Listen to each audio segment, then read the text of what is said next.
நான் நந்தி ரமேஷ் பேசுகிறேன். அடுத்த வாரம் லவ் ஏஞ்சல் கொடுக்கக்கூடிய பிளஸ்ஸிங்ஸ் அண்ட் கைடன்ஸ் என்ன ரிலேஷன்ஷிப் அண்ட் லவ் அண்ட் ரிலேஷன்ஷிப்க்கு அப்படின்னு சொல்லி நம்ம பார்த்து தெரிஞ்சுக்கலாம். ஸோ இதுவும் ஒரு 3 கார்டு ரீடிங்காக நம்ம குவிக்காக பார்த்து தெரிஞ்சுக்கலாம் என்ன மாதிரியான மெசேஜஸ் நம்மளுடைய லவ் ஏஞ்சல் தராங்க அப்படின்னு சொல்லிட்டு. ஸோ நம்மளுக்கு வரக்கூடிய கார்டு என்னன்னு நம்ம டக்குன்னு பார்த்துடலாம். இந்த கார்ட்ஸ் தான் நம்மளுக்கு வந்திருக்கு. இதில் இருக்க மெசேஜஸை நம்ம பார்க்கலாம். ஸோ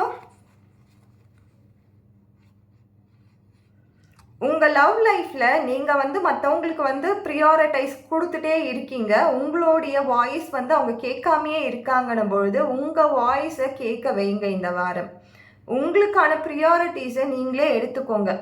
இதை நீங்கள் லவ்வில் இருக்கீங்களோ ஆர் கப்பலாக இருக்கீங்களோ, மேரிட் கப்பலாக இருக்கீங்களோ, உங்களோட வாய்ஸ் நீங்கள் உங்களுடைய ரிலேஷன்ஷிப்பில் ஸ்ட்ராங்காக பதிவு பண்ணக்கூடிய வாரமாக இது இருக்குது.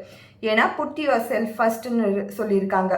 நீங்கள் எப்பயுமே உங்களுடைய பார்ட்னருக்கு தான், அவங்க கொடுக்குற வாய்ஸ்க்கு தான், அதாவது அவங்களுடைய தாட்ஸ் அண்ட் திங்கிங்க்கு தான் வேல்யூ பண்ணிகிட்ருக்கீங்க.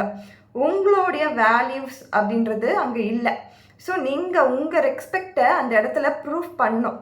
கட்டாயம் உங்கள் வாய்ஸ்ன்றது உங்கள் லவ் லைஃப்லேயும் இருக்கணும். ஸோ அதற்கான ஒரு வாரமாக இதை எடுத்துக்கோங்க. அதுக்கப்புறமா உங்கள் ஏஞ்சல்கிட்ட உங்களோட ஃபேத் வச்சுக்கோங்க. நான் இதை பண்ணுறதால இவங்க விட்டுட்டு என்னை போயிடுவாங்களோ, இந்த லவ் நம்மளுக்கு கிடைக்காம போயிடுமோ, இந்த லவ் அண்ட் ரிலேஷன்ஷிப்பில் நம்ம ஹர்ட் ஆகிடுவோமோ, இவங்களுக்கு ப்ரியாரிட்டி பண்ணால் தான் இவங்க நம்ம கூட இருப்பாங்களோ, இவங்க என்னென்னலாம் சொல்கிறாங்களோ அதெல்லாம் நம்ம பண்ணாதான் ஆர் அதை நம்ம கேட்டால் தான் நம்ம இந்த லவ் லைஃப்பில் இருக்க முடியுமோ, இப்படிலாம் நீங்கள் நினைக்காதீங்க. ஏன்னா ஹேவ் ஃபேத் அப்படின்னு சொல்லி ஏஞ்சல் சொல்லியிருக்காங்க. ஸோ உங்கள் நம்பிக்கையை வச்சு உங்களுடைய வாய்ஸும் உங்களுடைய லவ் லைஃப்பில் கட்டாயம் கேட்கணும். ஒரே பக்கம் எப்பயுமே ஏற்றுக்கிட்டே போனோன்னா இன்னொன்று பக்கம் கீழே போயிட்டே போச்சு அப்படின்னும் பொழுது ஒரு காலகட்டத்தில் அது பிரேக் தான் ஆகும்.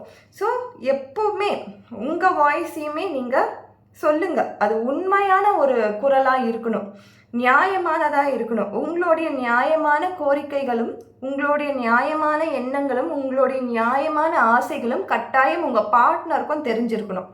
அவங்களது மட்டுமே நம்ம கேட்டுட்ருக்கணும்னு அவசியம் கிடையாது. ஸோ அடுத்த வாரத்திற்கான கார்டு இதை தான் சொல்லுது. Thank you so much.